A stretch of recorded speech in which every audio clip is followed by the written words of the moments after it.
Today's message from Reverend Christian Sorensen was recorded April 3rd, 2016, and it's titled, A Mighty Purpose. Subtitled, When You're Living Your Purpose, You Are Yourself, filled with joy, energy, and a focus that will not be distracted. Come visit us sometime at www.seasidecenter.org, or if you're in Encinitas, join us. Where great music, a spirited message, and a joyful, loving community always await you. Feel the joy, feel the peace, and the comfort of home, 'cause all are welcome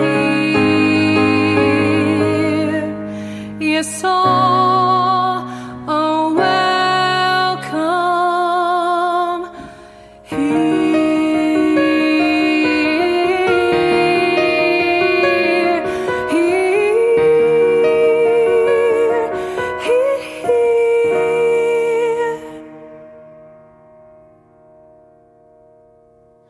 A mighty purpose. That's it. So when you get me on Sunday morning, I have been taking the idea and been thinking about it all week long. I've been living it, ruminating, all those kind of internal kind of things. And so when you get me on Sunday, I've had some experience about what that title is. And so this week, it happens to be a mighty purpose. And I got really clear on what it's like to be focused on a purpose on Tuesday morning when Callie called me here at work saying, our waterbed popped, and all of a sudden, it's leaking, and we've got an upstairs. So a leaking waterbed on the upstairs is not a good thing.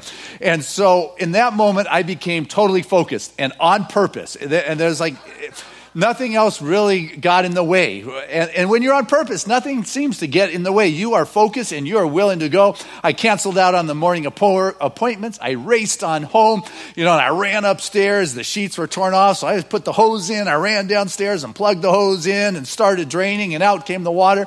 And it happened to be not one mattress, but there's two mattresses. So, when I move, I don't make waves for her.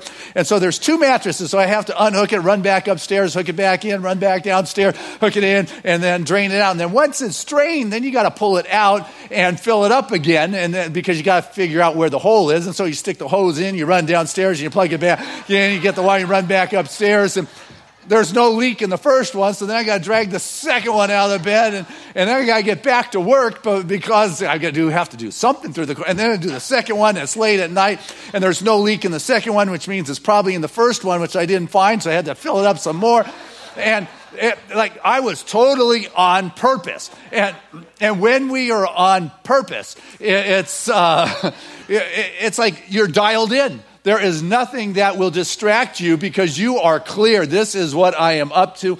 And other things will come along and tempt you in life to try to pull you off track. But if you are living your purpose, your dharma, your something, you're filled with joy. You're filled with energy. You have got a focus that is going on that will not be distracted.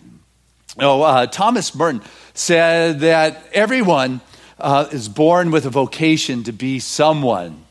But you've got to understand to fulfill that vocation, you must be just one person, yourself. See, that's the key. If you want to be doing your vocation, your purpose, your passion, your dharma, living your vision, you have got to be who you are, fully dedicated. This is who I am. I'm not trying to be somebody else, because the best you could ever be at being somebody else is second best, because the first best is already taken. So what you want to be is yourself, and you want to live that, and with a focus and the clarity. And I have people say, but Christian, I just don't have it. I've lost my purpose. I've had a rough time in my life. I've been shaken. I've been betrayed. I have been taken from. My relationship is shot. It's so heavy. I have forgotten my purpose. But I want us to get that. Your true nature, it can never be lost. Got that? Your true nature, no matter what has taken place in your life, how far astray you may have gone, no matter what has happened, your true nature is there, your vocation, your purpose, because I believe everybody came into this world with a purpose, with a passion. You came here to give, to share. You didn't come here to get, because you can't take anything with you. But what you did do is you came here to be that channel, that vortex in which the gifts and your passions and the joy of your being has to share with the world. You came in this world, you remember that. You look at kids, aren't they they're confident, they're courageous, they're ready to take on the world, they're a little cocky, and they don't know what's out there, so there's something about them that knows. Marv, you got that clip here? You've probably seen this. It's been around a while, but this little kid, I just love her. My whole house is great. I can do anything good. I like my school. I like anything. I like my dad. I like my cousins. I like my aunts. I like my Allisons. I like my moms. I like my sisters. I like my dad. I like my hair. I like my haircuts. I like my pajamas. I like my stuff. I like my rooms. I like my whole house. My whole house is great. I can do anything good. Yeah. I can do anything good. Better than anyone. Better than anyone.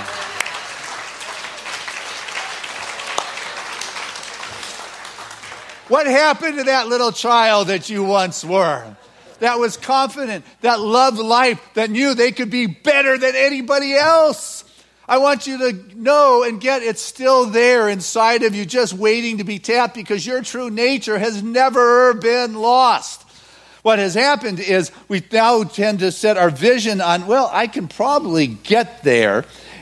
You know, our vision, our passion, our mighty purpose is to stretch you, is to expand your consciousness as you work and walk in this world. But what has happened to little kids about that size, particularly the left brain analytical ones, when they went to their parents and say, I want this, and they say, well, how are you going to get that? I don't know. I need your help. And so they back off. A few years later, they come back and they say, hey, would you, I want this. And they will say, and how are you going to pay for this? You ever get that one? You ask your parents, and they say, how are you going to pay for this? Well, some may get creative, but many will just back down until they can get to a place where they can figure it out. They ratchet down their goals and their visions to a place where this is my goal because I know how to get there. And so as they grow up in life, what begins to happen is they ratchet down the goal and the vision to an attainable destination. Not one that leaves a lot of room for Spirit to show up with its miracles, because I have no crazy idea how this is going to happen to me.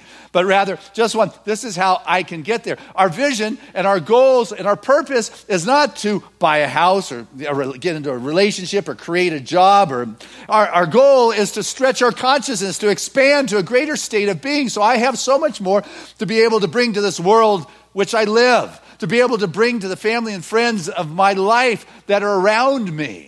What I am here to do is to share that which I am. You've come into this world with that vibrancy, with that gift that little child had. It's still in you. That joy, that excitement, that belief of, yes, I can do anything. I am capable of doing anything here. Aldous Huxley, he wrote that the only corner of the universe that you know for sure that you can improve is yourself. That's it. We may want to improve others, change them. You know that person I'm thinking about? Only if they were here this morning, But you can't. The only one you get to do is work on yourself. And so what you want to do is begin to find that courage inside of you to be courageous enough and audacious enough, if you would, to set that vision and that goal to a place that I have no idea, but I know it's mighty there. And I'm living in a universe where all things are possible, and I'm going to be that vortex in which the revelations come that will reveal the next step, even though I don't know what the next step is beyond those two. But the third one is in God's hands. Spirit knows exactly what it is. So I'm going to be in a sense of happiness because happiness is dependent on your freedom, right? I mean, if you're not free, you can't be too happy because I'm constrained. I got to work. I got to do this. It's like, so your happy is dependent upon your freedom, and your freedom is dependent upon your courage. You got that? It takes courage. You got to be courageous and say, I'm going for this. Even though I don't know how, I am going to go for this mighty vision. I'm going to have the courage to call for something inside of me, and I'm going to do what it takes to do that. In the Gnostic Gospels, Thomas, he said, if you bring forth that which is within you, it will save you. But if you don't bring forth that which is within you, then that which is within you will destroy you. You get a choice. It's in you. That mighty purpose is in you. Your vocation, your dharma, It doesn't matter what point in your life. Hey, I've scaled a real high mountain. Or I'm now 95 years old. Or whatever your story is, there is something that is calling you to do something next with all your experience thus far in your life. Heretofore, this is what I have done, but you know what? There is something next. Even if I'm just the wisdom sharer in my field of influence, a bringer of the spirit of the possibilities, that's valuable, invaluable. But you got to be courageous enough so you can experience the freedom, so you can live in that sense of happiness, because I'm bringing forth that which is within me. And sometimes when you're doing and you're expressing, you got to take that break and take a breather. Right? You got to rejuice, recharge. And so, I know we've heard stories of people who went in the desert for 40 days. You've probably heard that story. Others have gone on sabbaticals for a half a year. Others have just go on vacation and you take a break. And I understand that, but there's a big difference between the sagely break of doing nothing in the desert as opposed to doing nothing on your couch and vegging out in front of the TV watching reruns and daytime TV. Big difference between doing nothing in the desert and doing nothing on the couch. The strange thing about doing nothing is, how do you know when it's done? When it's finished. And so you got to listen to your soul and your spirit and recognize there's something here. There's something that is stirring here that I've got to be in this situation. I've got to be, because we've been asked to bring who we are. And who you are is valuable, it's worthy, it's unique, and it's needed. I like the story from Aesop's, the fable about a piece of iron. It was real hard. And there was an axe and a hammer and a saw and a little fire that wanted it to respond to what it wanted. And so the axe said, hey, I got it. And the axe went and just struck it time and time again until the axe became just blunt and dull and could no longer do anything against the hard iron. The saw said, no problem, I can do it. And so the saw, went backwards and forwards, and then the teeth got knocked off until the saw was no good and just threw aside. And the hammer said, I knew you guys couldn't do it. You could never handle stuff like that. I got it. And so the hammer was a big, long whack, and one whack, and boom, the head flew off of it. That was no good. And the little fire said, hey, I'll do it. And all the rest of the guys said, you can't do it. You're too small. You're too soft. He said, just watch me. And it just wrapped itself around and curved and just embraced the hard iron and just held on. And just held on until it began to soften and let go of its shape. And what that says to me is how important it is to hold on to that purpose with what you are, with what you got. It's not about forcing. It's not about dominating. It's about bringing who you are to the party or to the world and what it is you have to share and what it is you have to give. Because your life is the place where you get to do your spiritual practices. So often I hear people say, yeah, I do the spirituality in the sanctuary. Nice. Yeah, I would too. But, or they only say I can only do it in the yoga room, or I can only do it in the temple, or only out in nature. And though, yeah, those are all good places, but I want us to get that our spiritual practice is to be practiced everywhere. That means in our daily life, that means in our workplace, that means in the marketplace, that means with our family and our relationships and our friends. You've heard me often say, I've discovered my biggest spiritual practice, or at least one of them in my life right now, is parenting. Parenting is my spiritual practice. It is teaching me so much about myself I didn't even know I needed to know. But I am getting it. And maybe, ask Trevor. But, it's what I want us to understand is our life is our spiritual practice. That is the marketplace. That is where it is. You have been called into this world to be this spiritual expression. What Seaside is about is opening the doors and sending spiritual leaders out into this world. It's not all about the practitioners and the ministers here being spiritual leaders. You are a spiritual leader. You are needed in the world for a time such as this to bring a higher consciousness, a greater knowing, an elevated perspective to the situations, to the relationships, to the workplace.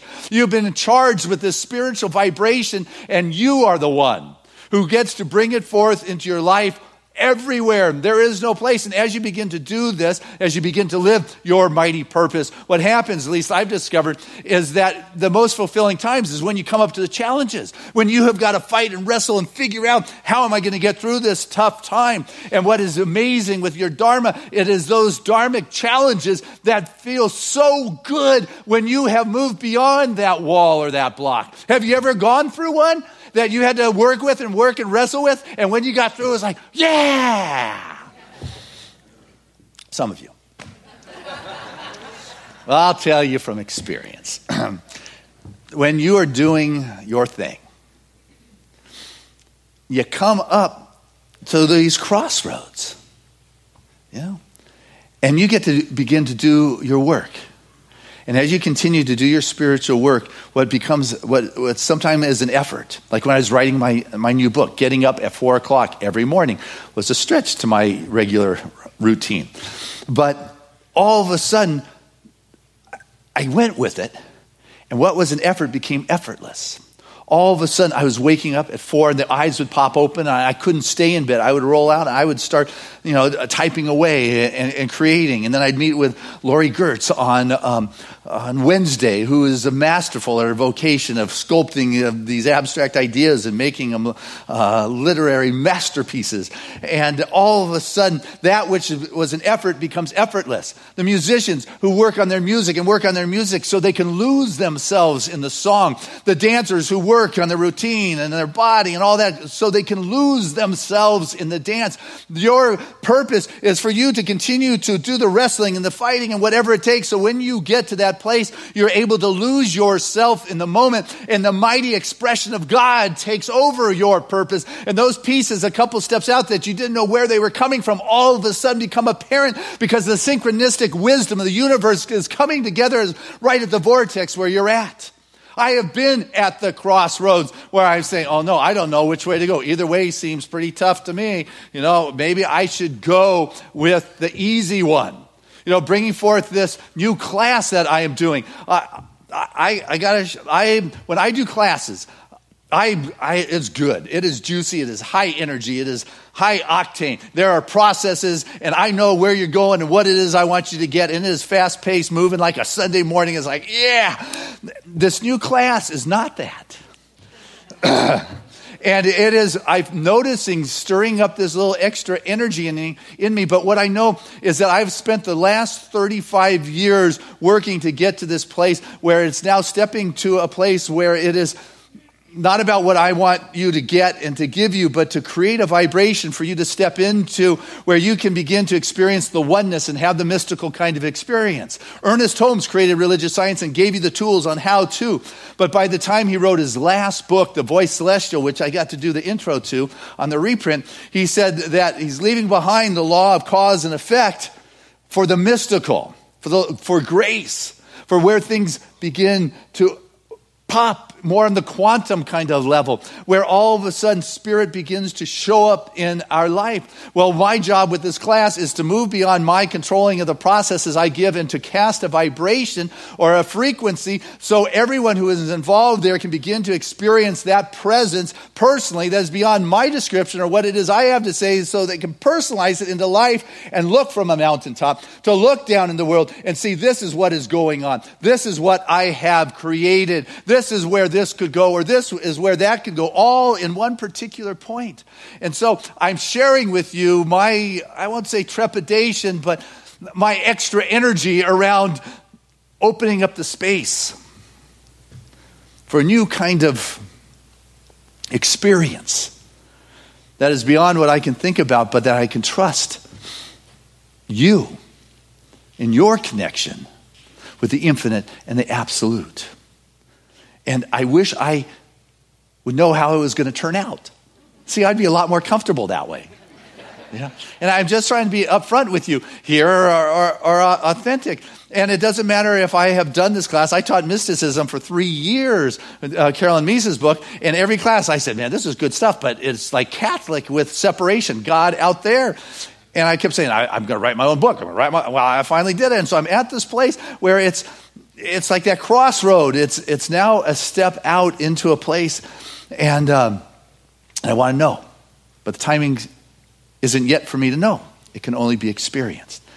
And when we want our purpose to manifest, when we want our vocation to take wings, when we want that dharma expressed now, and the timing isn't now, don't push it.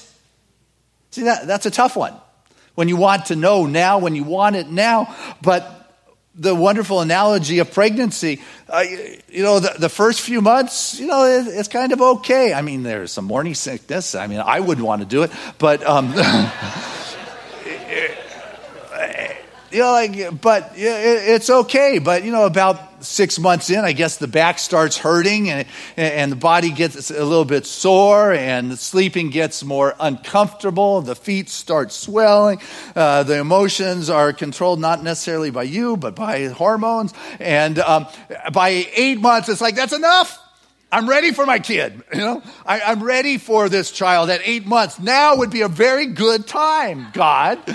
I can't sleep anymore, or whatever the story is that goes with that. But you know what? 8 months isn't the right time.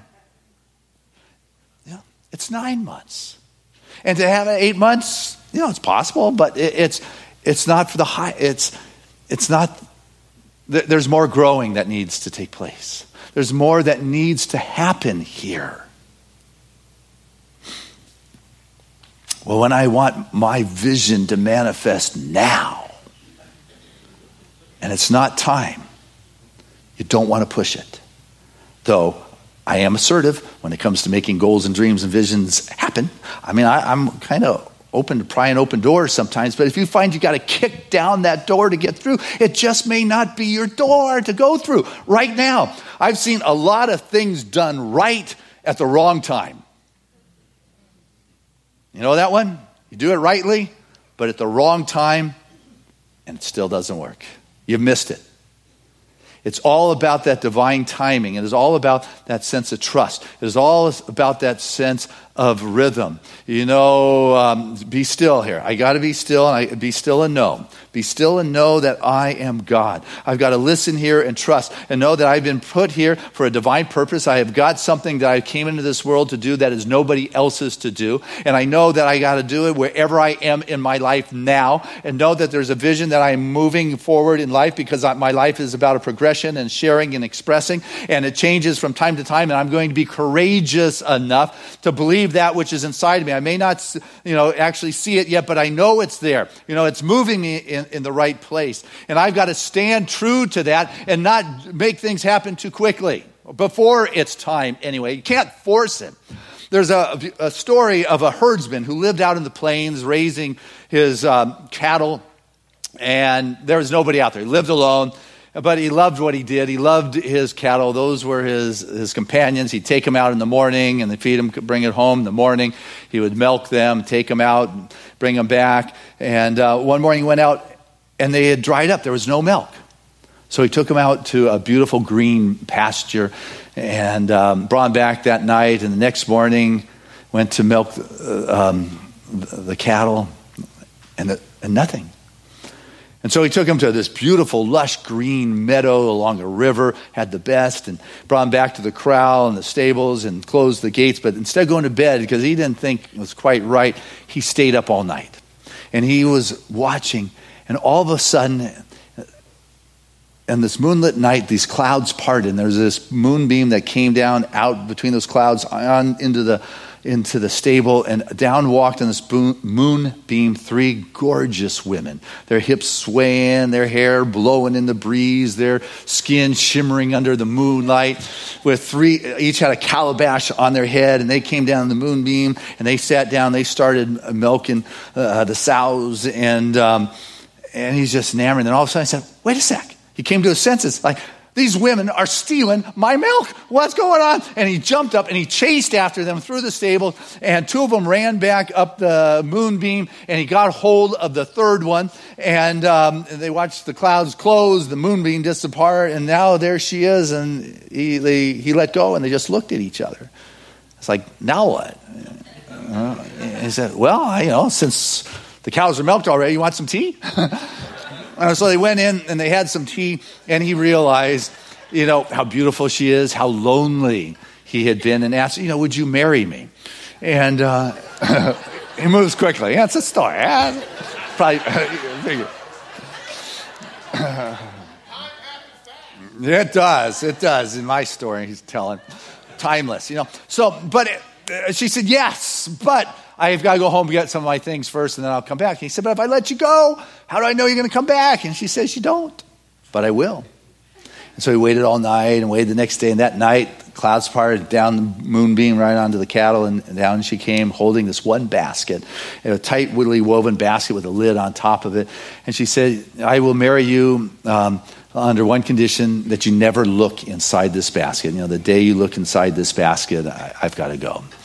Well, you can figure where the story's going. He'd go out doing the cattle thing on the day. She'd go out and do the wife thing. And some days he's home earlier. Some days she's home earlier. But one night she was out in the moon, on a moonlit night, and he was home, and he's looking there, and he's been looking at that basket. It's been driving him crazy. What could be in that basket? I mean, he noticed that she would look in that basket from time to time, and her eyes would light up with like delight in ways in which she never looked at him. It's like, I'm just like the jealousy. And then he thought, well, you know what? We're married. Now that we're married, everything is ours, right? Anything I have is hers. Anything she has is mine. So obviously this is mine also. And with that, he got up and he looked inside that basket. And what he saw, nothing. There was nothing in there. He got so upset. He got angry that she has been duping him, that she has been teasing him. It's like been a game. And he just threw that thing down. So when she walked in and saw that on the ground, obviously she knew he had looked inside of it and said, you looked inside there. He said, yeah. And I didn't see anything. And she said, you didn't see anything? Said, no, it is empty, and you have been teasing me and leading me on for all this time. And she picked up her basket, and it's just so sad. Said, it's filled with that which is most important to me. All my dreams and all my hopes. And if you could only have waited, you would have seen them all. And with that, she put the lid on. She walked out the door.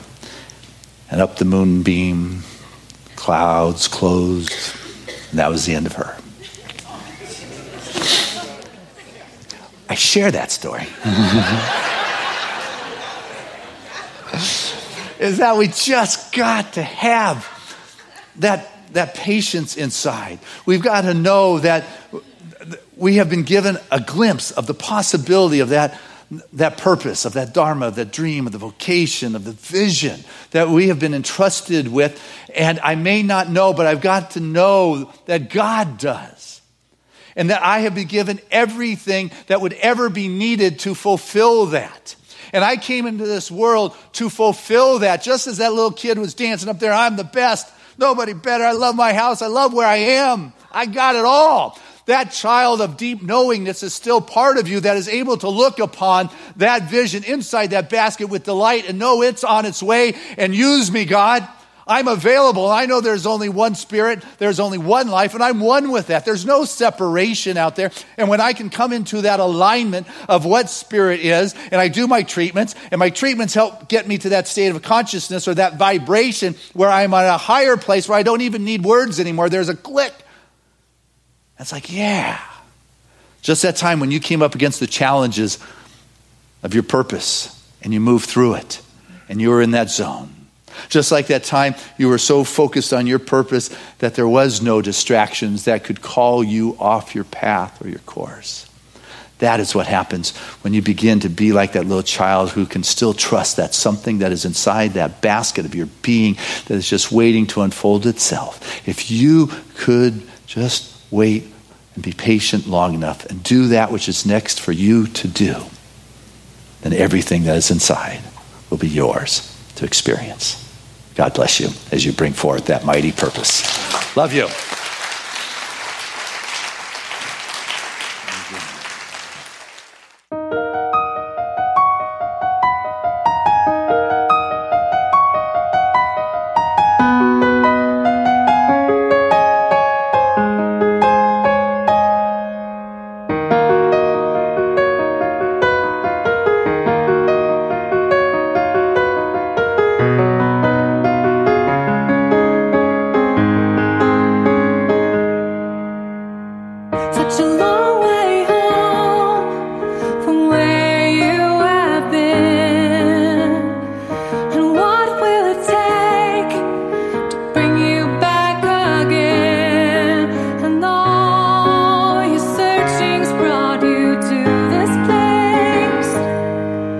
You cry for mercy and you long for grace.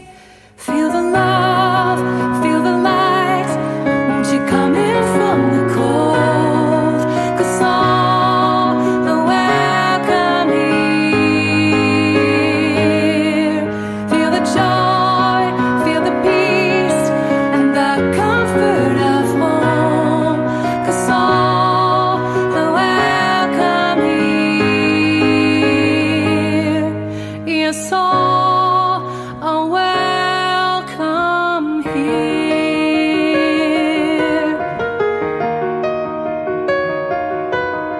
Can you hear the sound, the whisper in your soul that calls you back to where you belong?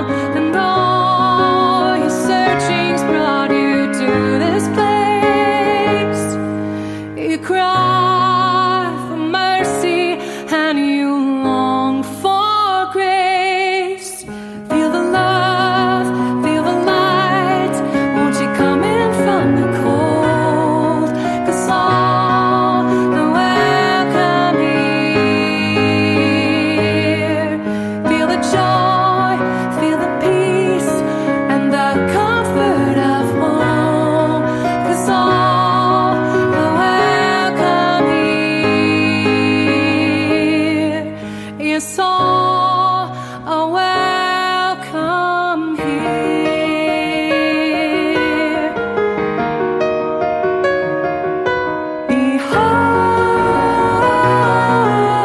Behold the love. Behold the light in your mind, in your heart, in your soul. In your mind, in your heart, in your soul. In your mind, in your heart, in your soul.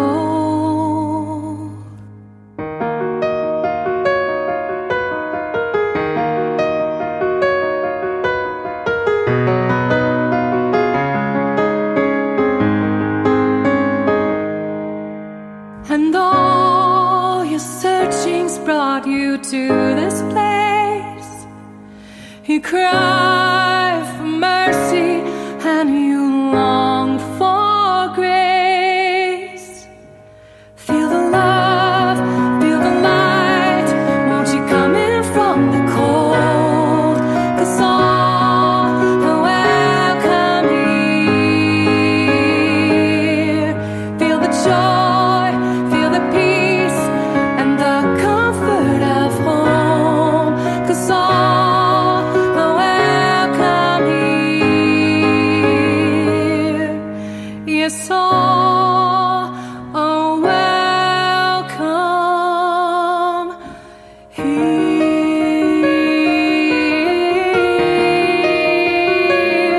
Here.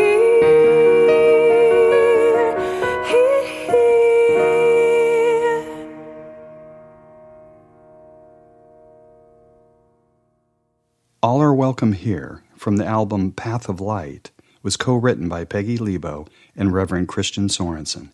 It's available at www.peggylebo.com.